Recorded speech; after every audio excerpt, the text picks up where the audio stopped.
भारतेंदु हरिश्चंद्र का एक नाटक है अंधेर नगरी चौपट राजा।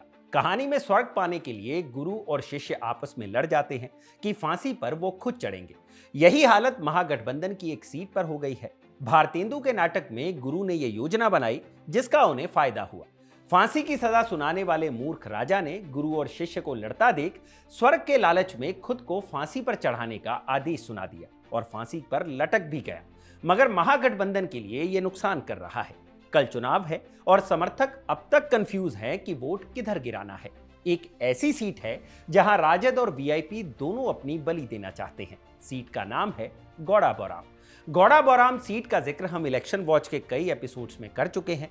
यहां से वीआईपी और आरजेडी दोनों ने उम्मीदवार उतार दिए, मगर इसके बाद एक सहमति बनी। तेजस्वी यादव और मुकेश सहनी वीआईपी के राष्ट्रीय अध्यक्ष और गौड़ा बौराम से उम्मीदवार संतोष सहनी के पक्ष में चुनाव प्रचार करने पहुंचे। अब इसमें एक दिलचस्प मोड़ आ गया है। मुकेश सहनी ने अपना समर्थन राजद के प्रत्याशी को दे दिया है और तेजस्वी यादव वीआईपी को ही वोट करने की अपील कर रहे हैं। अब इसमें जनता कंफ्यूज है कि वो वोट किसको दे। इस सीट का नतीजा इसलिए भी अहम है कि मुकेश सहनी का घर है और संतोष सहनी वीआईपी के अध्यक्ष हैं। ऐसे में संतोष सहनी की हार पार्टी के लिए एक बड़ा सेटबैक हो सकती है। कल 6 नवंबर को पहले चरण के मतदान है और उसमें इस सीट पर सबकी नजर जरूर रहेगी। इसके अलावा पहले चरण में कुछ और ऐसी सीटें हैं जिनमें लोग बहुत ज्यादा दिलचस्पी ले रहे हैं। निर्विवाद रूप से मोकामा वो पहली सीट है। इसके अलावा तेजस्वी यादव और तेज प्रताप की सीटें राघोपुर और महुआ हैं। खेसारी लाल यादव की सीट छपरा, लालगंज जहां से बाहुबली मुन्ना शुक्ला की बेटी शिवानी शुक्ला उम्मीदवार हैं, वो भी एक अहम सीट है। इसके अलावा दानापुर पर भी लोगों की खास नजर है। तो आज के इलेक्शन वॉच एपिसोड में बात इन्हीं हाई प्रोफाइल सीटों की होगी।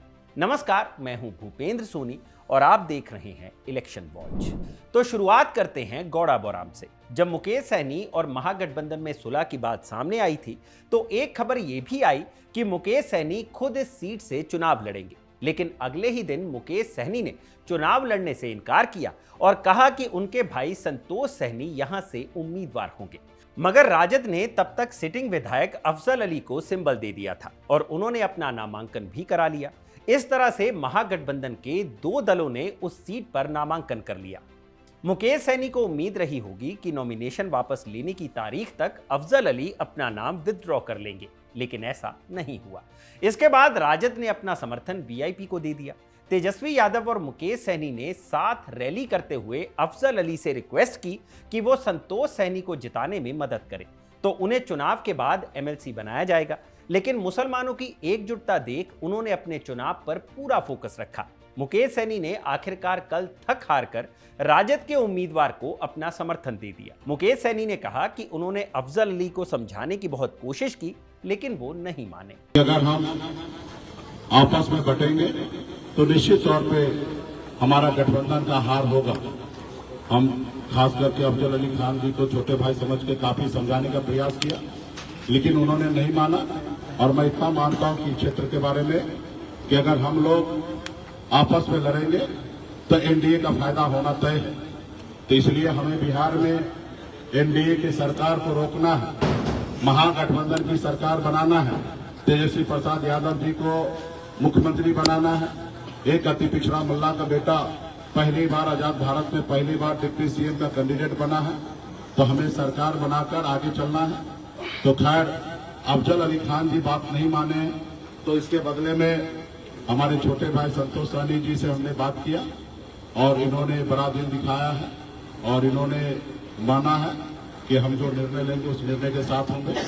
इस बयान के कुछ ही घंटों पहले तेजस्वी यादव ने कहा था कि महागठबंधन के समर्थक संतोष सहनी को ही अपना वोट दें। सभी गौड़ा बौराम की महान जनता को तेजस्वी का प्रणाम है।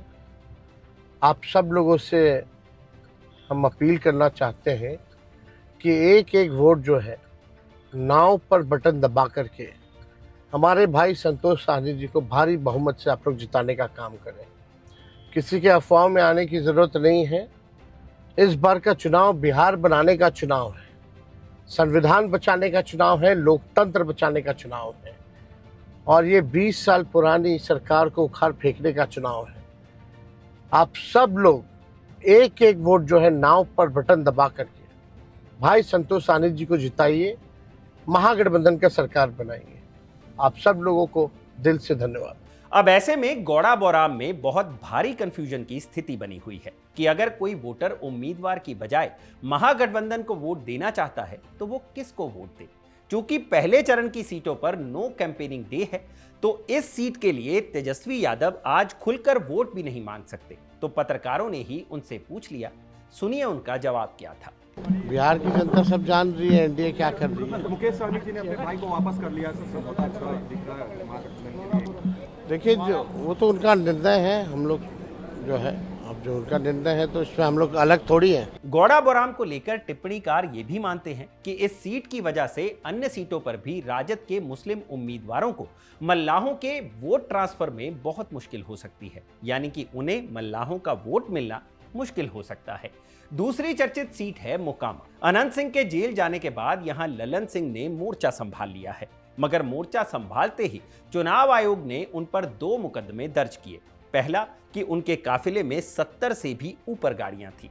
दूसरा ये कि चुनाव प्रचार के दौरान उनका एक बयान वायरल हुआ जिसमें वो कुछ नेताओं का नाम लिए बिना अपने समर्थकों से अपील कर रहे हैं कि वो उन्हें घर से ना निकलने दे। सुनिए ललन सिंह ने क्या कहा था।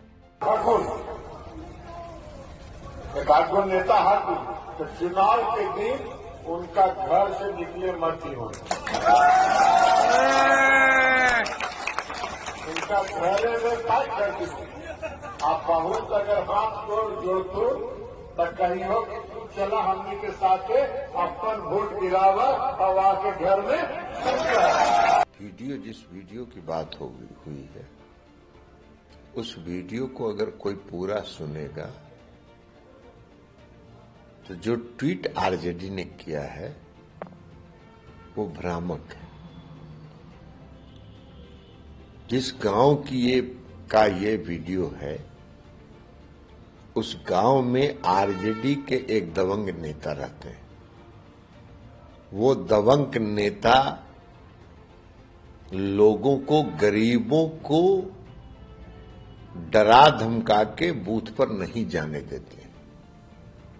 मैंने यही कहा कि ये नेता अगर गरीबों को डराएं धमकाएं तो गांव के लोग उनको घेर के बंद करिए, और अगर वो मतदान करने के लिए जाना चाहें तो उनको चुनाव बूथ पर मतदान कराइए और मतदान करा के उनको फिर से घर में रहने पर मजबूर करिए।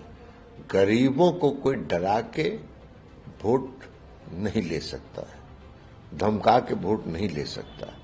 लोकसभा चुनाव 2024 में अनंत सिंह ने अन्य जाति के वोटरों को भी मोबिलाइज करने में इनकी खूब मदद की थी। इसलिए अब जब वो जेल में हैं, तो इस सीट की सारी जिम्मेदारी ललन सिंह ने ले ली है।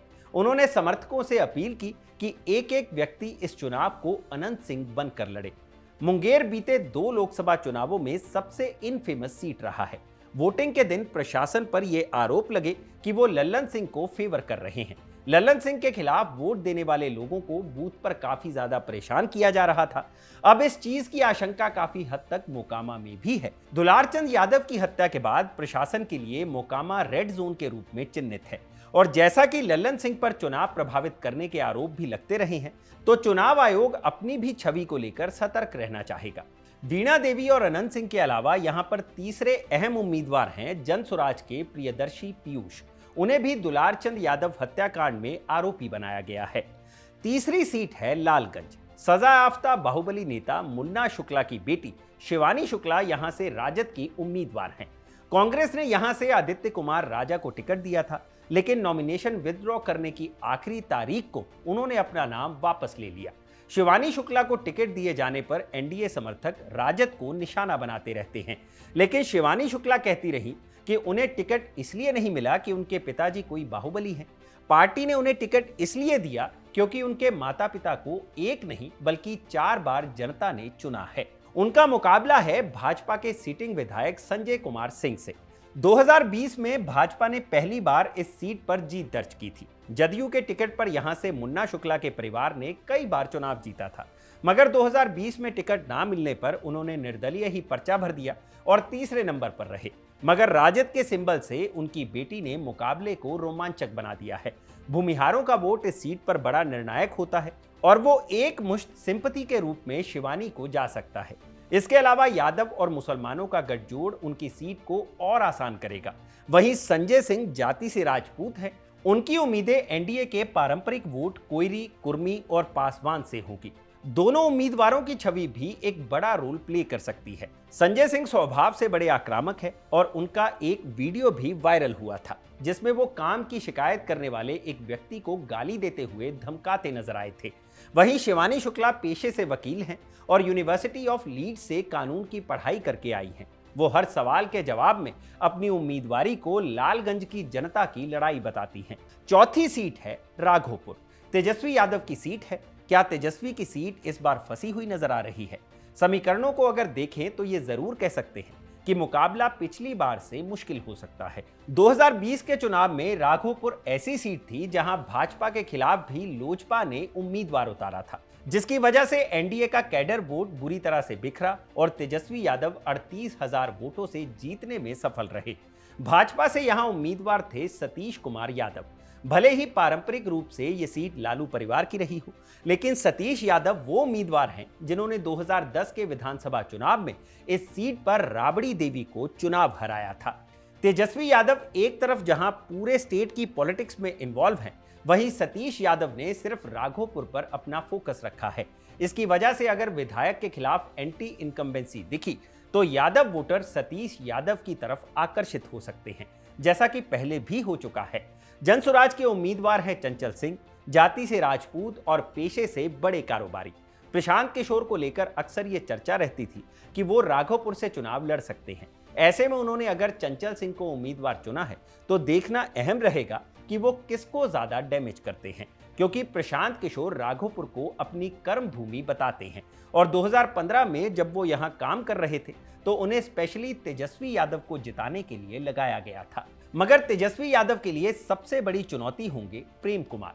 प्रेम कुमार तेज प्रताप यादव की पार्टी जनशक्ति जनता दल के उम्मीदवार हैं, जाति से यादव भी हैं। ऐसे में अगर उन्होंने ठीक ठाक वोट काट लिया तो तेजस्वी के लिए लड़ाई आसान नहीं रहेगी। खुद तेज प्रताप यादव अपने छोटे भाई के खिलाफ यहां चुनाव प्रचार कर चुके हैं। बिहार की हॉट सीट्स में से 5वीं सीट है खुद तेज प्रताप यादव की सीट। पार्टी से निष्कासित होने के बाद हसनपुर नहीं बल्कि वो महुआ से चुनाव लड़ रहे हैं।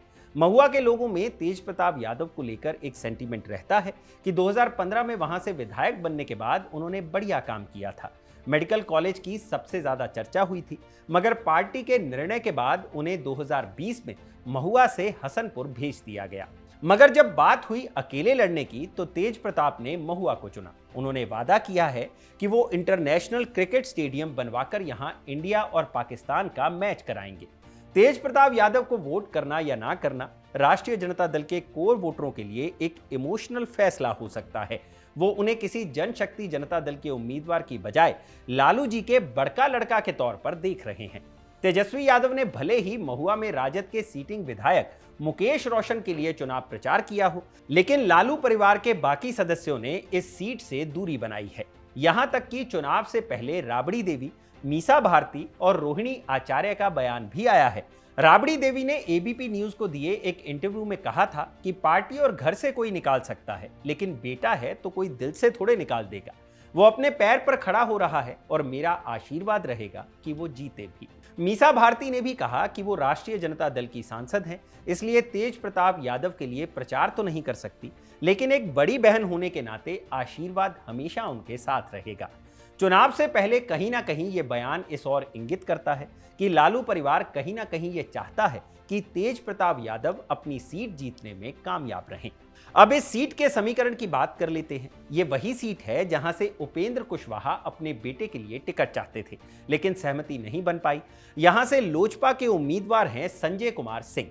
संजय कुमार जाति से पासवान है। माना जा रहा है कि अगर यादव वोटों में बंटवारा होता है तो संजय कुमार गैर यादव पिछड़ी जातियों को अपने पक्ष में ला सकते हैं। उपेंद्र कुशवाहा की पार्टी लव कुश को साधने पर पूरा जोर दे रही है, जो कि एनडीए का ही कोर वोट बैंक भी है।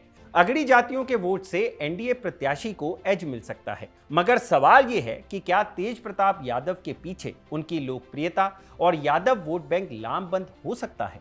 तेज प्रताप यादव के लिए अक्षरा सिंह और पाखी हेगड़े जैसे भोजपुरी स्टार्स भी उनके साथ कैंपेन कर रहे थे। तेज प्रताप यादव ने कहा कि जब वो महुआ में इंजीनियरिंग कॉलेज बनवाएंगे तो अक्षरा सिंह से ही उसका फीता कटवाएंगे।